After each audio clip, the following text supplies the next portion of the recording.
Oh my gosh, it's been a minute. Before I formally introduce what's going on today, let me just say hi to my sexy slaves. I know it's been ages. Oh my gosh, and the song's about to start. I'm come to do the psychosexuals of a song that has been out for a long time, but it's making headway again. And the thing is, this song is so sentimental to my heart in so many ways. Let me just, first of all, you know what? Sorry, M people. I'm going to talk to my peoples. I'm coming, M peoples. I'm coming. Now you'll get your chance. It's all about you today, M peoples. But firstly, let me say hi to my sexy slaves, guys. Hi, sexy slayers. How are you doing? You're not sexy in that objectifiable way. No, we don't do them things around here. If you've forgotten what sexy stands for and what you are smart.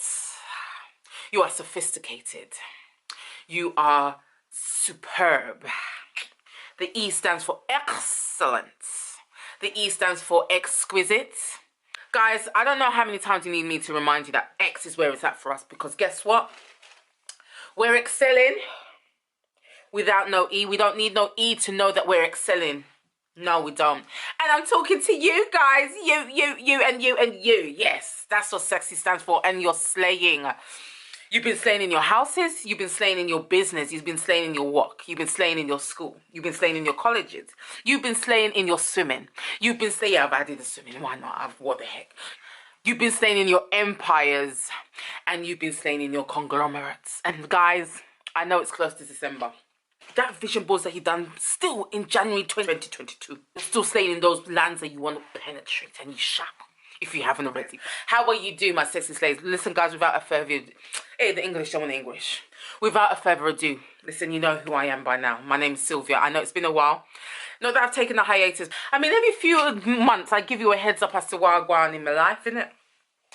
So what I'm going in my life right about now is basically, I'm just waiting for my certificate to tell me that, yeah, Sylvia, well done you. You finished the 2 years completely of your clinical sexology course. And you are now, finally, yes, without that trainee bit, you are that sex and relationship therapist that 2 years ago you set your mind to become. Guys, I'm at the end. I've done my case study. The case study was such a, if I tell you the story about the case study, people were having to resubmit and them things, then I thought, what? How possible? I mean, you've got therapists already qualified that has to resubmit. How about me? What about me? What about me? I mean, of course I'm going to have to, because, you know, the imposter syndrome comes in and you start to think to yourself, can you really do what you've set your mind to do? I still doubted myself. But guys, my last case study didn't come back to me. I didn't have to resubmit. I passed. And so that means all I'm waiting for is a few paperwork to be okayed and that certificate to be mine. Guys. So thank you. Yeah, well done me. Yeah, well done. Let me pat myself on the back. Well done me. But guys, let me tell you what I'm going today. So basically, I'm starting a new series of doing the psychosexuals of different music. And you know me, I love my music. And you know, I mean, I like to jive to my music. Yeah, and I don't even know why I said the word jive. I've never used the word jive to refer to any type of music I've ever liked. But today is the day that word was used for there.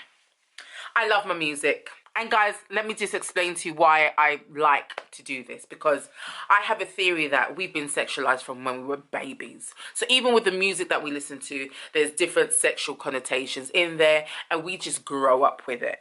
Whether it is through a relationship that has gone that bad, or whether it's through an explicit song that's telling you what the singer wants to do to you, or whether it's a song that is talking about the woes of loving someone that doesn't love them back, or whether it's through meeting someone for the first time and being shy and don't know how to talk to them and them to them. Every song has a theme. Every song has a story.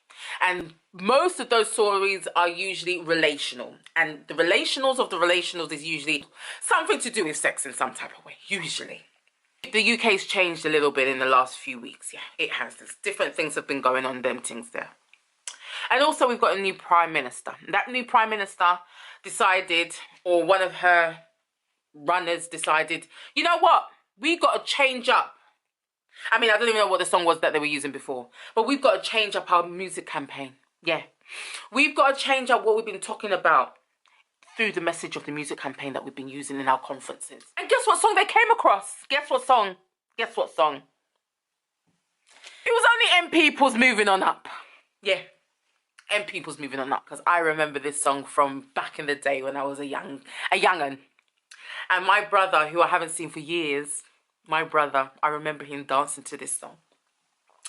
And the way he danced to this song, it's always, every time the song comes on, I do the same dance in that position of the chorus. Because like I said, I haven't seen my brother for a long time. Like, I was really close to him. And this song really does bring back nostalgic joy of having my brother. He was like my brother and sister rolled into one, let me not lie, in my life. You know? And what the irony of the M Peoples of the Moving Up of this whole situation is that if you listen to the lyrics, the quintessentials of the song is not only is it like it's talking to the Conservative parties and all their red flags, the incompetence of them to kind of use a song that actually signifies or speaks to the shambolicness that has been the Conservative Party in the past 2 or 3 years and the lies they've told us in the past 2 or 3 years, or even before that. And Heather Smalls and her people them are like, no, no, no, no, no, no, no, no, no. You're not going to be using my music to represent your actions. You're not going to do that because me not believe in your actions. You're not going to take me for an idiot in the UK land and then use the gifts and talents I've given to the world and adopt it into your strategy of your political statements. And people said the computer says no. That not gonna work. That's GD Love, yeah. I adopted that from there. And I adopted the computer says no from Little Britain. I'm sure you don't know.